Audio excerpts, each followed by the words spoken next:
everyone, I'm back with my new video that is on as you all said me in the comment section that you want the question answers explanation. So I want to discuss about that only कि हम हमारे question papers अगर आते हैं तो हम उस हिसाब से कैसे उन क्वेश्चन पेपर्स को ट्राई कर सकते हैं, मतलब उन क्वेश्चन पेपर्स को फिल कर सकते हैं, उन क्वेश्चन पेपर्स को सॉल्व कर सकते हैं. सो बेसिकली करना क्या होता है कि जब भी पहली चीज़ तो आपकी प्रिपरेशन बहुत अच्छी होनी चाहिए. अगर आपकी प्रिपरेशन अच्छी नहीं होगी so you all know that doesn't work. Okay, if you want to solve the question paper then this is another thing that will be applicable to everyone. वो एक अलग चीज़ है जो सब लोगों के लिए एप्लीकेबल होगी कि क्वेश्चन पेपर कैसे सॉल्व करना है. बट अगर मैं सिर्फ ऑप्टोमेट्री की बात करूं तो yes, you have to prepare yourself first. So preparation कैसे करनी है वो चीज़ भी मैं आपको बता सकती हूँ कि प्रिपरेशन करते टाइम आप लोग को टॉपिक्स ज़्यादा अच्छे से क्लियर होने चाहिए. जो भी टॉपिक्स आप करोगे उस टॉपिक के एक तरीके से, पता है जब हम कॉलेज में आते हैं सो बेसिकली हमें बहुत सारी चीज़ें लेंदी वे में लिखनी पड़ती हैं. सो लेंदी वे में लिखने के लिए आपको उसके बारे में प्रॉपर नॉलेज होनी चाहिए, और अगर उसकी नॉलेज आपको है तो आप बेसिकली हर मार्क्स में उसको मोल्ड कर सकते हो. चाहे वो 5 मार्क्स का हो, चाहे वो 10 मार्क्स का हो, चाहे वो 15 का हो, चाहे वो 25 मार्क्स का हो, आप उसे मोल्ड कर सकते हो. मोल्ड इन द सेंस आप उसमें बाकी चीज़ें भी ऐड ऑन कर सकते हो अगर आपको वो टॉपिक प्रॉपरली क्लियर है. तो सपोज हम कैटरेक्ट के बारे में बात करते हैं. अगर कैटरेक्ट का हमें एक टॉपिक है कैटरेक्ट, ऑल्दो जिन बच्चों का ये डिपार्टमेंट नहीं होगा उनको ये चीज़ समझ में नहीं आएगी कि कैटरेक्ट क्या होता है. सो मैं बेसिकली नॉर्मल चीज़ एक बार बता देती हूँ. कैटरेक्ट आपका होता है सफ़ेद मोतिया. ठीक है, अगर जो ऑप्टोमेट्री के स्टूडेंट्स करते हैं तैयारी उसके लिए जब उनका डिजीज का एग्जामिनेशन होता है, सो बेसिकली आप लोग को क्या करना होगा, अगर कोई और भी टॉपिक लेके चले, जो भी आप लोग के टॉपिक्स होते हैं, जो भी नॉर्मल स्टूडेंट के टॉपिक्स होते हैं, अगर उस टॉपिक को भी लेके चले सो कोई भी एक टॉपिक उठा लो. अगर उस टॉपिक को आप रीड कर रहे हो या उस टॉपिक को आप समझना चाह रहे हो सो आप कैसे समझोगे वो एक मैटर करता है. Cataract, first of all you have to do the definition first. So what is the definition of that cataract topic? Whatever the topic is, you have to do the definition. Then you have to proceed with the etiology. Etiology means the risk factors or the things which confine that topic. So that thing you have to do. And then the third thing is you have to go with the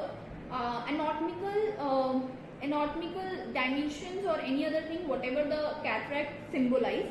जो भी चीज़ cataract symbol कर रही है उस चीज़ के dimensions आपको पता होने चाहिए. बेसिकली लेंस का आता है इसमें.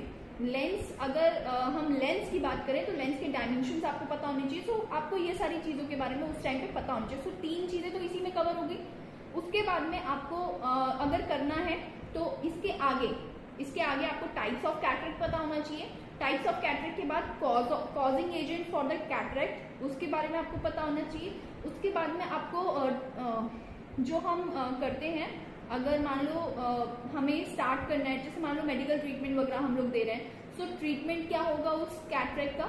सो हर एक टाइप वाइज अगर आप उसके ट्रीटमेंट्स को डिस्क्राइब करोगे, whatever the treatment is, it will be a medical treatment, it will be a operational treatment, means surgical treatment. So अगर मेडिकल ट्रीटमेंट है तो आप उसमें क्या ड्रॉप्स दोगे, क्या मेडिकेशंस प्रोवाइड करोगे पेशेंट को.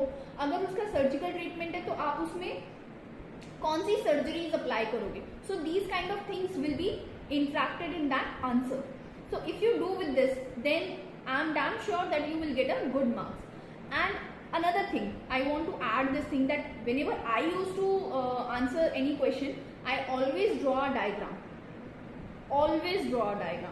And the diagram should be in a systematic way.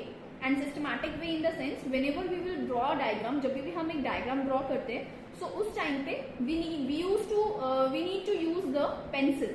And pencil, with that pencil we need to do draw the diagram. You don't have to use your pen while drawing a diagram, because whenever we made a mistake while drawing a diagram, then it won't be erased, right? So you have to use a pencil and just in a systematic scale manner. Scale manner means whenever the labeling will be done in the diagram, you have to mark that diagram properly. Means the labels should be properly straight. Straight in the sense, if you are marking in this side, then it will be straight. straight, always straight labeling will be there. So you have to go with that thing also. So now I'm discussing a question paper of optometry with you for first year examinations. Whatever the subjects will be there, suppose I have some subjects, that subjects are, the first subject is principle of lightning in the first year question paper. So the principle of lightning had kind of questions. First questions is elaborate on, short notes, short answers on, or notes on. So these are the kind of things. The marking should be like this. Elaborate means it will be of 7 marks, okay, or it will be of 10 marks also. Suppose they are asking that elaborate, you have to elaborate about the theories of light, fiber optics, illumination with regards to ophthalmology. So in these 3 questions, first of all, whenever you see a question paper, I need to say one thing. जब भी आप अपना question paper देखते हो, so आप सबसे पहले तो memorize करो कि वो questions क्या क्या हैं. You have to recognize that questions first. And after that, उसके बाद में आपको ये देखना है कि वो questions आपके जो भी हैं, मान लो आपके elaborate questions हैं. Elaborate का मतलब क्या है कि long question answers. उसके बाद में आपके नोट्स आते हैं, उसके बाद में शॉर्ट नोट्स आते हैं. सो बेसिकली अगर लॉन्ग क्वेश्चन आंसर्स हैं, सो आपको ट्राई करना है कि आप अपने लॉन्ग क्वेश्चन आंसर्स को सबसे पहले खत्म करो. Why? Because they have a more weightage. उनके पास जितना वेटेज होता है मार्क्स का, उतना शॉर्ट आंसर्स में नहीं होता. सो अगर टाइम कम रहता है बाद में, सो आपके कम मार्क्स के क्वेश्चन छूट सकते हैं, बट आपका लॉन्ग क्वेश्चन आंसर्स कंप्लीट हो जाएगा और आपको उसमें ज्यादा मार्क्स गेन करने का मतलब बेसिकली आपका टाइम मैनेजमेंट प्रॉपर्ली हो जाएगा. आप थोड़ा सा ध्यान दे करके 1 आवर के अंदर अंदर आपको अपने लॉन्ग क्वेश्चन आंसर्स कंप्लीट करने की टेक्निक ढूंढनी होगी. Technique in the sense, technique ऐसी कोई टेक्निक नहीं होती, बस बेसिकली आपको जो भी आप कर रहे हो, मैंने आपको बताया कि आपको उसके अंदर क्या क्या चीजें ऐड ऑन करनी है. Whatever the topic you are doing, you have to elaborate that topic first. After that, the one thing I need to say that after doing the long questions, it won't be more than 2 questions or it won't be more than 3 questions. I'm damn sure about that, because the question paper should be like this only. Whenever you will fulfill your long question answers statements in your answer sheets, then after you will have to complete your short question answers. The short question answers should be around of 5 marks, not more than that. So you have to do that 5 marks questions. After that, it won't be more than 5 questions. आपके वो short question ज़्यादा से ज़्यादा 5 question से ज़्यादा नहीं होंगे, और अगर होते हैं अराउंड 8 भी हो सकते हैं, बट उनका वेटेज फिर डिवाइड हो जाएगा. ठीक है. सो अगर वो डिवाइड हो जाते हैं तो मार्क्स भी कम होंगे और आपको ज़्यादा कुछ लिखने की ज़रूरत नहीं होती है. सपोज करो अगर आपका लॉन्ग क्वेश्चन आंसर्स में 10 मार्क्स का क्वेश्चन आता है, सो आपको अराउंड 5 मार्क्स का 1 पेज होता है. सो 2 पेजेस अगर आप लिखते हो तो दैट इज सफिशियंट. बट आपका long question within a college universities or within a university's protocol, you have to fulfill 4 pages around for long question answers. Okay, because the sheets are like this and they are not very much long, so you have to fulfill the 4 sheets for 10 marks question answers. So you can say that 2 sheets for 5 marks.